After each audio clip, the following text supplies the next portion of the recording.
नमस्कार दोस्तों, जय हिंद। आपको प्रिपरेशन ऑफ जुडिशियल चैनल पे आपका स्वागत है। यह सीरीज भारतीय संविधान का है। इस समय भारतीय संविधान का थर्ड सेशन चल रहा है। थर्ड सेशन का यह थर्ड वीडियो है। थर्ड सेशन पूरा मूल अधिकार पर बेस्ड है। थर्ड सेशन में आपको मूल अधिकार संबंधित सभी इंपॉर्टेंट MCQ क्वेश्चन कराए जाएंगे।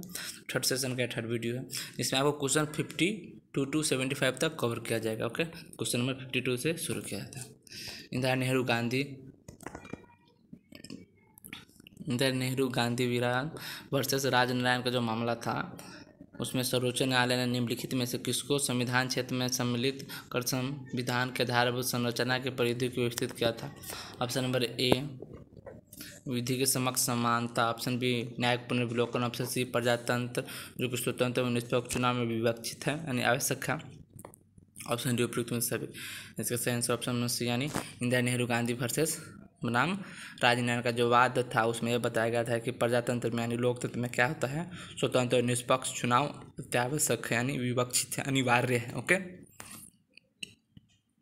व्याख्या देख लेते हैं। यानी इंदिरा नेहरू गांधी बनाम राजनारायण के वाद में क्या किया गया, लोक प्राधिकारी अधिनियम 1951 को भारतीय संविधान के अनुच्छेद 368 तथा 329 के ख के परीक्षा की गई थी। ओके, इस बाद में विधि के शासन को प्रजातंत्र का आधार मानते हुए प्रजातंत्र का आधारभूत ढांचा बेसिक स्ट्रक्चर घोषित किया गया। ओके, नेक्स्ट क्वेश्चन, निम्नलिखित में से किस वाद में से उच्चतम न्यायालय ने अभी निर्धारित किया कि संप्रभुता उन्मुक्तता का सिद्धांत मूल अधिकारों के अतिक्रमण के लिए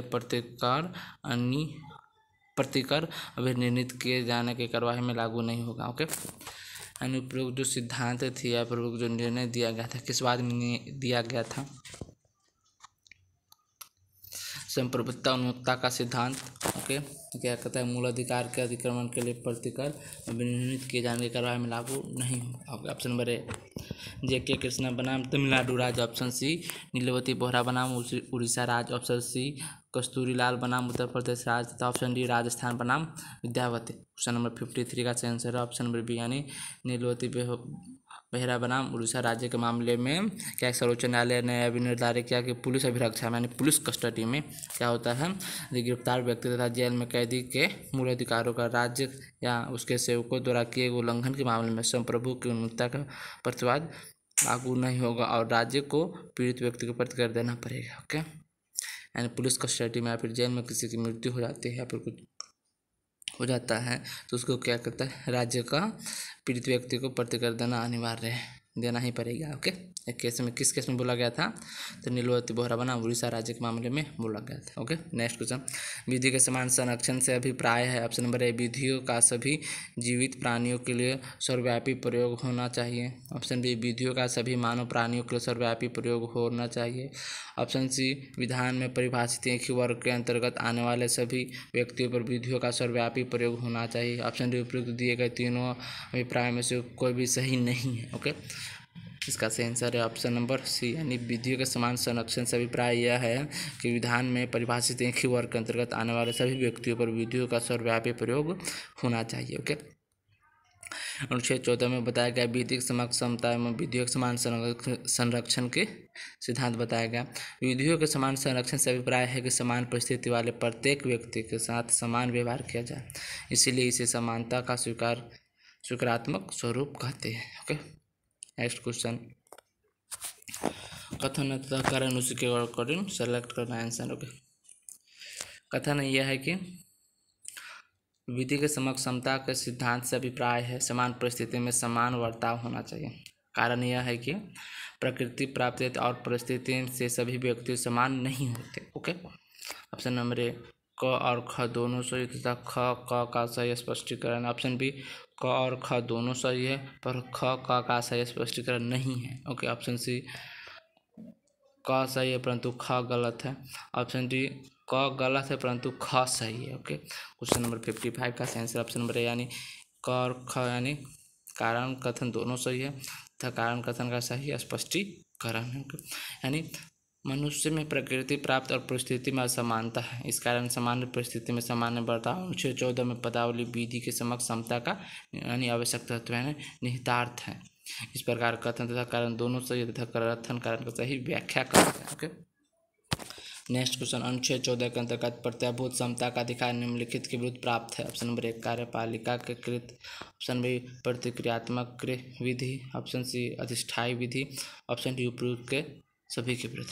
इसका सही आंसर ऑप्शन नंबर डी यानी उपयुक्त सभी के विरुद्ध क्या होता है, कार्यपालिका कृत फिर हो या फिर प्रतिक्रियात्मक विधि हो या फिर अधिष्ठायी विधि हो, सबके विरुद्ध क्या होता है, अनुच्छेद 14 के अंतर्गत प्रत्याभूत समता का अधिकार प्राप्त है। ओके, नेक्स्ट क्वेश्चन, विधिक सहायता प्राप्त करने का अधिकार। ऑप्शन नंबर ए स्त्री या बच्चों को, ऑप्शन बी अनुसूचित जाति के व्यक्ति को, ऑप्शन सी अनुसूचित जनजाति के सदस्य को, ऑप्शन नंबर डी उपयुक्त सभी को है। इसका सही आंसर ऑप्शन नंबर डी यानी उपयुक्त सभी को क्या है, यानी स्त्री, बच्चों, अनुसूचित जाति तथा अनुसूचित जनजाति के सदस्यों को भी विधिक सहायता प्राप्त करने का अधिकार बताया गया। ओके, भारतीय संविधान अनुच्छेद 14 में बताया गया कि भारत राज्य क्षेत्र में किसी को विधि के समक्ष समता से अथवा विधि के समान संरक्षण से राज्य द्वारा वंचित नहीं किया जाएगा। ओके, नेक्स्ट क्वेश्चन, एक कंपनी निम्नलिखित अनुच्छेद के द्वारा प्रदत्त मूल अधिकार का दावा कर सकता है। ऑप्शन नंबर ए अनुच्छेद 14, ऑप्शन बी अनुच्छेद 15, ऑप्शन सी अनुच्छेद 19 तथा ऑप्शन डी इनमें से कोई नहीं। इसका सही आंसर ऑप्शन नंबर ए यानी अनुच्छेद 14 के तहत क्या कर सकता है, कंपनी भी मूल अधिकार का दावा कर सकता है। ओके, भारतीय संविधान के अनुच्छेद 14 द्वारा प्रदत्त समता के मूल अधिकार एक कंपनी को भी प्राप्त है, क्योंकि चिरंजीत लाल बनाम यूनियन ऑफ इंडिया या 1959 के मामले में उच्चतम न्यायालय ने निर्धारित किया कि एक कंपनी जो विधिक व्यक्ति है, जो विधि के समान समता का अधिकार उपलब्ध है, चूँकि अनुच्छेद 15 और 19 में प्रदत्त अधिकार केवल नागरिकों को प्राप्त है, इसलिए कंपनी इन अनुच्छेद के तहत दावा नहीं कर सकता क्योंकि कंपनी नागरिक नहीं है। ओके, भारतीय नागरिकों को कौन कौन आर्टिकल प्राप्त हैं आपको मैंने बताया था, एक बार फिर बता देते हैं। आर्टिकल 15, 16, 19, 29 और 30 केवल ये आर्टिकल केवल भारतीय नागरिक को प्राप्त है, जबकि अन्य सभी नागरिक भारतीय नागरिक के साथ साथ विदेशी नागरिक को भी यह प्राप्त है। ओके, नेक्स्ट क्वेश्चन, गलत उत्तर को इंगित करना है यानी गलत उत्तर को सेलेक्ट करना है। अनुच्छेद भारतीय संविधान का अनुच्छेद 14 का लाभ ऑप्शन नंबर ए भारत में रह रहे विदेशी को प्राप्त है, ऑप्शन नंबर बी एक प्राइवेट कंपनी को प्राप्त है, ऑप्शन नंबर सी एक प्राइवेट कंपनी के विरुद्ध प्राप्त है, ऑप्शन नंबर डी भारतीय संघ के विरुद्ध प्राप्त है। क्वेश्चन नंबर 59 का आंसर ऑप्शन नंबर सी यानी क्या बोलता है, संविधान के अनुच्छेद 14 का लाभ एक प्राइवेट कंपनी के विरुद्ध भी प्राप्त है। यह क्या है, गलत उत्तर है। ओके, जो सही क्या है, विदेशी को प्राप्त है तथा प्राइवेट कंपनी को भी प्राप्त है, जबकि एक प्राइवेट कंपनी के विरुद्ध प्राप्त है यह नहीं है। ओके, भारत संघ के भी विरुद्ध प्राप्त है। ओके, इसमें गलत उत्तर करना है, कहने का मतलब एक अनुच्छेद 14 का लाभ किस किस को है, अनुच्छेद 14 भारत संविधान का अनुच्छेद का लाभ 14 को सभी को प्राप्त है। ओके, चाहे प्राइवेट कंपनी हो या संघ हो। ओके, फिर व्याख्या देख लेते हैं। भारतीय संविधान के अनुच्छेद 14 के अनुसार भारतीय राज्य क्षेत्र में किसी व्यक्ति को विधि से समक्ष समता से या विधि के समान संरक्षण से वंचित नहीं करेगा। ज्ञातव्य यानी ध्यान है कि यह व्यक्ति पद के अंतर्गत भारत में रह रहे विदेशी एक प्राइवेट कंपनी भी आता है। अतः संविधान के अनुच्छेद 14 का एक लाभ प्राइवेट कंपनी के विरुद्ध प्राप्त नहीं है, क्योंकि अधिकार राज्य के विरुद्ध दिया गया है। ओके, यानी मूल अधिकार किसके विरुद्ध दिया गया है, तो राज्य के विरुद्ध दिया गया है। ओके, कंपनी के विरुद्ध, प्राइवेट कंपनी के विरुद्ध क्या होता है, प्राप्त नहीं है। ओके, जबकि भारत में रह रहे विदेशी को भी प्राप्त है। ओके, एक प्राइवेट कंपनी को प्राप्त है लेकिन प्राइवेट कंपनी के विरुद्ध प्राप्त नहीं है। ओके, भारत संघ के विरुद्ध भी प्राप्त है। नेक्स्ट क्वेश्चन, निम्नलिखित में कौन मौलिक अधिकार नहीं है। ओके, ऑप्शन नंबर ए शोषण के विरुद्ध अधिकार, ऑप्शन बी समता के अधिकार तथा ऑप्शन सी हड़ताल का अधिकार, ऑप्शन डी आ गया आपको संगम या संघ बनाने का अधिकार। ओके, इसका सही आंसर ऑप्शन में सी यानी हड़ताल का अधिकार भारतीय संविधान में प्राप्त नहीं है। ओके, शोषण के विरुद्ध अधिकार भारतीय संविधान के अनुच्छेद 23-24 में बताया गया है। ओके, तथा समता का अधिकार 14 से 18 में बताया गया है। स्वतंत्रता का अधिकार 19 से 22 तक में बताया गया है। संगम या संघ बनाने का अधिकार अनुच्छेद 19 के सब क्लॉज 1 में भी बताया गया है, जबकि हड़ताल करने का अधिकार मूल अधिकार नहीं है। ओके, यह निश्चय किया गया है कि ओके घोष बनाम ES जोसेफ तथा राधेश्याम बनाम PMG नागपुर के बाद में बोला गया था कि मूल अधिकार क्या, वो हड़ताल क्या है, मूल अधिकार नहीं है। ओके, हड़ताल का नाम नहीं है। नेक्स्ट क्वेश्चन, उच्चतम न्यायालय निम्नलिखित में किस निर्णय के पश्चात संविधान संशोधन और सामाजिक तथा शैक्षणिक दृष्टि से पिछड़े वर्गों के लिए विशेष प्रावधान जोड़े गए, यानी किस संशोधन के, किस निर्णय के पश्चात, किस केस के पश्चात यह भारतीय संविधान में संशोधन करके किया गया प्रावधान के सामाजिक तथा शैक्षणिक दृष्टि से पिछड़े वर्गों के लिए विशेष प्रावधान किया जाए। ऑप्शन नंबर ए डीपी जोशी बनाम मध्य प्रदेश राज्य, मध्य भारत राज्य। ऑप्शन बी एमआर बालाजी बनाम मैसूर राज्य। ऑप्शन सी मद्रास राज्य बनाम चंपकदेव राजन। ऑप्शन नंबर टी देवदासन बनाम भारसन। इसका सही आंसर ऑप्शन नंबर सी यानी मद्रास राज्य बनाम चंपकदेव राजन के बाद ये बोला गया था कि सामाजिक तथा शैक्षणिक रूप से पिछड़े वर्गों के लिए भी विशेष प्रावधान किया जाए। ओके, इसका व्याख्या देख लेते हैं। चंपकदेव राजन बनाम मद्रास राज्य के मामले में जो 1951 का मामला सुप्रीम कोर्ट में उच्चतम न्यायालय ने मद्रास राज्य की सरकार कि उस राज्य आज्ञा ने उस आदेश को असंवैधानिक करार दिया जिसमें कुछ विशेष जाति और समुदाय को राज्य के मेडिकल एवं इंजीनियरिंग कॉलेज में कुछ स्थान सुरक्षित किए गए थे। उच्चतम न्यायालय ने स्थान सुरक्षित करने संबंधी राज्य सरकार के जो आज्ञा था को अनुच्छेद 15(1) में दिए गए सामान्य नियम धर्म, मूल, जाति, लिंग या जन्म स्थान के आधार पर विभेद का प्रतिषेध का अतिक्रमण किए जाने के आधार पर अवैध घोषित किया था। उच्चतम न्यायालय द्वारा उपरोक्त मामले में दिए गए निर्णय के प्रभाव को समाप्त करने के लिए प्रथम संविधान संशोधन अधिनियम 1951 किया गया था। एक नया अनुच्छेद 15(4) जोड़कर सामाजिक तथा शैक्षणिक रूप से पिछड़े वर्ग या अनुसूचित जाति और जनजाति के लिए किए गए विशेष प्रावधान को मान्यता प्रदान की गई। ओके, यानी चंपकदेव राजन बनाम मद्रास राज्य के बाद क्या किया गया? प्रथम संविधान संशोधन द्वारा जो प्रथम संविधान संशोधन किया गया जिसमें यह व्यवस्था किया गया था कि सामाजिक और शैक्षणिक दृष्टि से पिछड़े वर्गों या अनुसूचित जाति या जनजाति के कल्याण के लिए क्या कोई विशेष प्रावधान किया जा सकता है। अनुच्छेद 15(4) सब क्लॉज जोड़ा गया प्रथम संविधान संशोधन द्वारा। ओके, नेक्स्ट क्वेश्चन सही उत्तर दीजिए, यानी सही उत्तर सेलेक्ट करना है। अनुच्छेद 15(1) निषेध करता है किसी राज्य किसी नागरिक के साथ केवल निम्न आधार पर भेद नहीं कर सकेगा। ओके, ऑप्शन नंबर ए धर्म, मूल वंश, लिंग तथा जन्म स्थान पर। ऑप्शन बी धर्म, मूल वंश, लिंग तथा जन्म स्थान तथा वंश।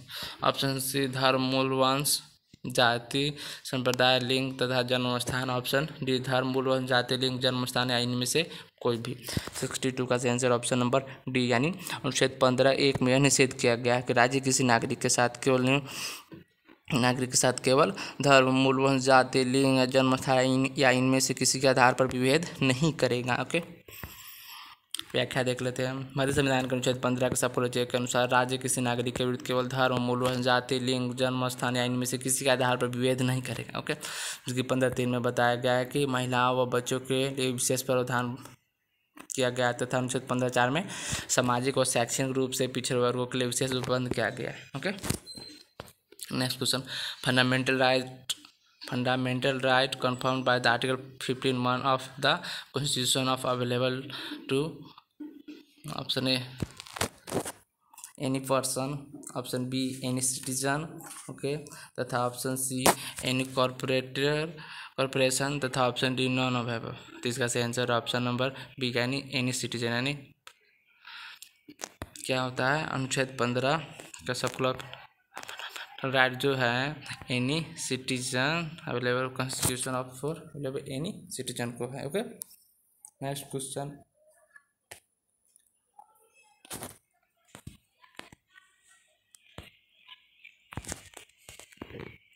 संविधान के कमजोर वर्गों के संरक्षण के लिए प्रावधान किया गया अनुच्छेदों में से है।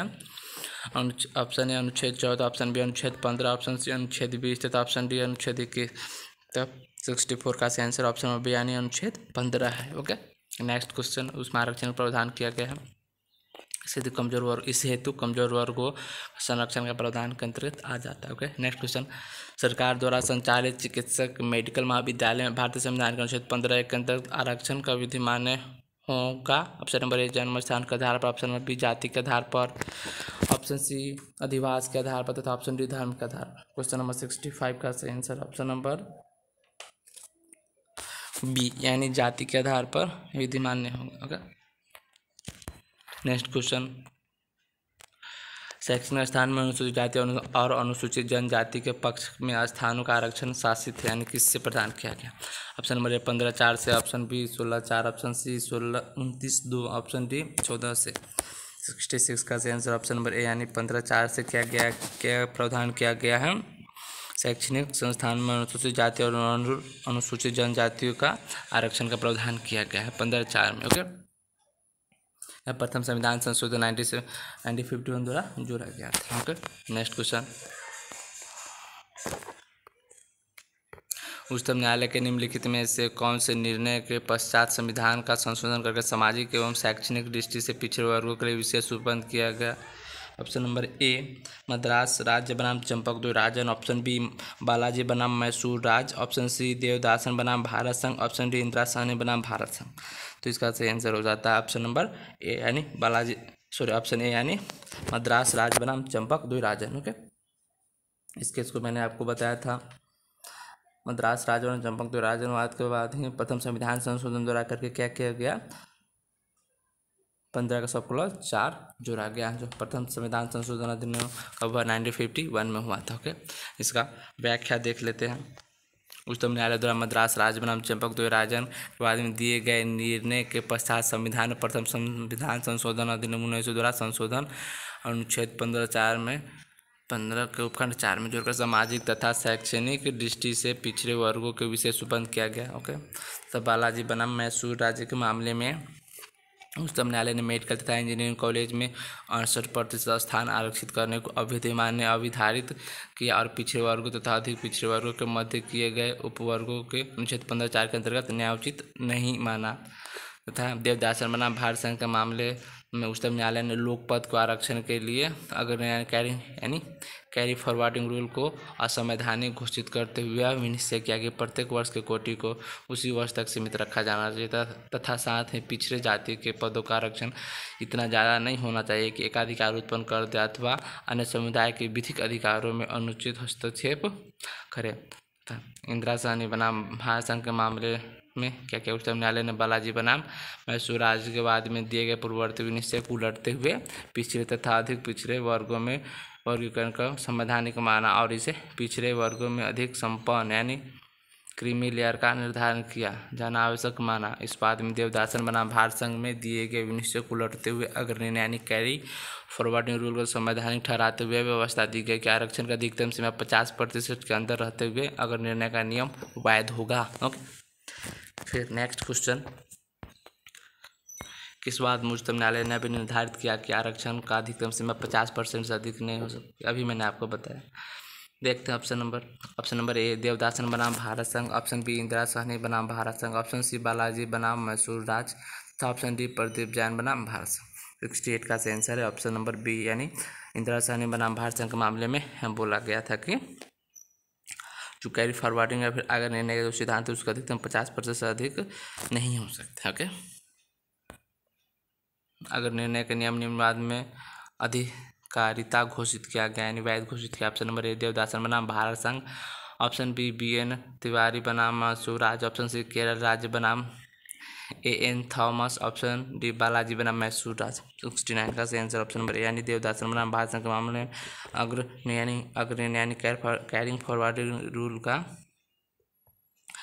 क्या बताएगा अधिकारिता घोषित किया गया था। ओके, नेक्स्ट क्वेश्चन, उच्चतम न्यायालय द्वारा पारित निम्नलिखित निर्णय को चक्रानुसार सर्वप्रथमवाद से प्रारंभ कर अद्यतन तक इंगित करना यानी सीक्वेंस बाई कौन पहले कौन कैसे आया था उसके बाद कौन उसके बाद कौन उसके बाद कौन ऐसे सीक्वेंस में कैसे पूछा गया। ओके, तो ऑप्शन नंबर ए देख लेते हैं। अब इसका कोड देख लें तो उसके बाद ऑप्शन से सिलेक्ट करेंगे। अखिल भारतीय शोषित कर्मचारी संघ बनाम भारत संघ, दूसरा हो गया इंदिरा साहनी बनाम भारत संघ, तीसरा MR बालाजी बनाम मैसूर राज तथा चौथा हो गया AIRM छात्र संघ बनाम AIIMS। ओके, तो इसका देख लिया जाए तो आपको MR बालाजी बनाम मैसूर राज का जो मामला है यह आपको आया था 1962 में। फिर उसके बाद अखिल भारतीय शोषित कर्मचारी संघ बनाम भारत संघ का मामला यह आया था 1980 में तथा इंदिरा साहनी बनाम भारत संघ का मामला आया था 1992 में 1992 में तथा AIIMS छात्र संघ बनाम AIIMS का जो मामला है आया था 2001 में। तो इस अकॉर्डिंग इसका सेंस हो जाता 3 उसके बाद 2 3 1 2 4 इसके अकॉर्डिंग इसका सही आंसर हो जाता है ऑप्शन नंबर ए। ओके, इसका व्याख्या इसमें देख सकते हैं आप। नेक्स्ट क्वेश्चन, कोई वाद में यह कहा गया है कि जैसे देवदासन बनाम भारत संघ में अनुच्छेद 16 को निम्नलिखित अनुच्छेद के संदर्भ में पढ़ा जाना चाहिए था। ओके, ऑप्शन नंबर ए अनुच्छेद 45 और 332, ऑप्शन बी अनुच्छेद 46 तथा 335, ऑप्शन सी अनुच्छेद 15 तथा 332, ऑप्शन डी अनुच्छेद 46 और 332। इसका सही आंसर ऑप्शन बी यानी ऑप्शन 46, अनुच्छेद 46 तथा 335। सुप्रीम कोर्ट द्वारा देवदासन बनाम भारत संघ के मामले में निर्णय किया गया। अनुच्छेद 16 में जो है कि लोक नियोजन के अवसर में प्राप्त का अनुच्छेद 46, ओके, यानी अनुसूचित जाति तथा अनुसूचित जनजाति और अन्य दुर्बल वर्गों के शिक्षा और अर्थ संबंधी हितों का विरोधी तथा अनुच्छेद 335 सेवाओं और पदों के अनुसूचित जाति और अनुसूचित जनजातियों के दावे के संदर्भ में पढ़ा जाना चाहिए। देवदासन बनाम भारत संघ के मामले में बोला गया था कि अनुच्छेद 16, अनुच्छेद 46, अनुच्छेद 35 सभी को एक साथ पढ़ा जाना चाहिए था। ओके, 335, 16, 46, 335 एक ही संदर्भ में पढ़ा जाना चाहिए। देवदासन बनाम भारत संघ के मामले में बोला गया। ओके, नेक्स्ट क्वेश्चन, निम्नलिखित में से किस वाद में केंद्रीय शिक्षण संस्थानों के प्रवेश में आरक्षण अधिनियम 2006 को संवैधानिकता को चुनौती दी गई थी? ओके, ऑप्शन नंबर ए अशोक कुमार ठाकुर बनाम भारत संघ, ऑप्शन बी अशोक कुमार ठाकुर बनाम उत्तर प्रदेश राज्य तथा ऑप्शन सी अशोक कुमार ठाकुर बनाम बिहार राज्य तथा ऑप्शन डी उपयुक्त में से कोई नहीं। 72 का सही आंसर हो जाता है ऑप्शन नंबर ए यानी अशोक कुमार ठाकुर बनाम भारत संघ के वाद में क्या किया गया? केंद्रीय शिक्षण संस्थान में प्रवेश आरक्षण अधिनियम 2006 को संवैधानिकता की चुनौती दी गई थी। ओके, व्याख्या देख लेते हैं। अशोक कुमार ठाकुर बनाम भारत संघ 2008 का जो मामला था उसमें केंद्रीय शिक्षण संस्थानों में प्रवेश में आरक्षण अधिनियम 2006 को चुनौती दी गई थी। ओके, तथा इस अधिनियम द्वारा राज्य द्वारा सहायता प्राप्त केंद्रीय विश्वविद्यालय में 27% सीट अन्य पिछड़े वर्गों के लोगों के लिए आरक्षित की गई है। यह अधिनियम 93वें संविधान संशोधन के आलोक में पारित किए गए। इस संशोधन द्वारा अनुच्छेद 15 को 5 जोड़कर विशेष प्रावधान किए गए। ओके, अनुच्छेद 15 का सब प्लस 4 कब जोड़ा गया? तो प्रथम संविधान संशोधन द्वारा तथा अनुच्छेद 15 के 5 कब जोड़ा गया? तो 93वां संविधान संशोधन द्वारा जोड़ा गया। ओके, 15 के 5। नेक्स्ट क्वेश्चन, अनुच्छेद 15 के 5 को किस अधिनियम किस संविधान संशोधन द्वारा जोड़ा गया? ऑप्शन नंबर ए प्रथम संविधान संशोधन, ऑप्शन बी सातवां संविधान संशोधन, ऑप्शन सी 17वां संविधान संशोधन तथा ऑप्शन डी 93वां संविधान संशोधन। इसका सही आंसर ऑप्शन नंबर डी यानी अनुच्छेद 15 का सब खंड 5 अनुच्छेद 15 के क्लॉज 5 कब जोड़ा गया था? तो 93वां संविधान संशोधन। अनुच्छेद 15 का सब क्लॉज 4 कब जोड़ा गया था? तो प्रथम संविधान संशोधन अधिनियम द्वारा जोड़ा गया। ओके, नेक्स्ट क्वेश्चन, निम्नलिखित वादों में से किस वाद में उच्चतम न्यायालय ने केंद्रीय शिक्षण संस्थान प्रवेश में आरक्षण 2006 अन्य पिछड़ा वर्गों के लिए प्रवेश में 27% आरक्षण का उपबंध करने को विधिमान्य घोषित किया गया है? Option number A M Nagarajan बनाम भारत संघ, ऑप्शन बी अशोक कुमार ठाकुर बनाम भारत संघ, ऑप्शन सी रामेश्वर प्रसाद बनाम भारत संघ, ऑप्शन डी उपयुक्त में से कोई नहीं। 74 का सही आंसर है ऑप्शन नंबर बी यानी अशोक कुमार ठाकुर बनाम भारत संघ के मामले में किया गया था, जैसे कि मैंने अभी ऊपर बताया था क्वेश्चन नंबर 72 में। ओके, नेक्स्ट क्वेश्चन 75, निम्नलिखित में से किस वाद में भारत के उच्चतम न्यायालय द्वारा विपरीत लिंग व्यक्तियों को तृतीय लिंग यानी थर्ड जेंडर के व्यक्ति के रूप में मान्यता प्रदान की? ओके, यानी थर्ड जेंडर व्यक्ति को कब मान्यता दिया गया, किस केस के अकॉर्डिंग?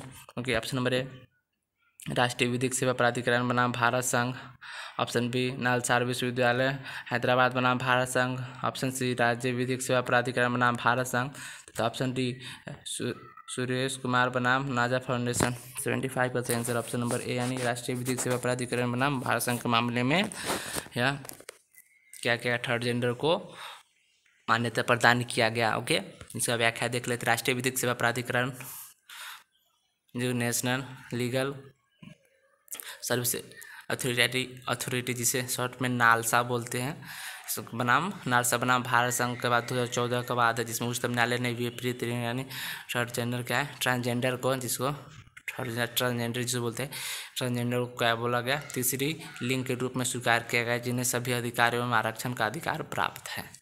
Thanks for watching. यदि आपको अच्छा लगता है तो वीडियो को ज़्यादा से ज़्यादा देखें। तथा अपने दोस्तों को भी शेयर करें। Thank you.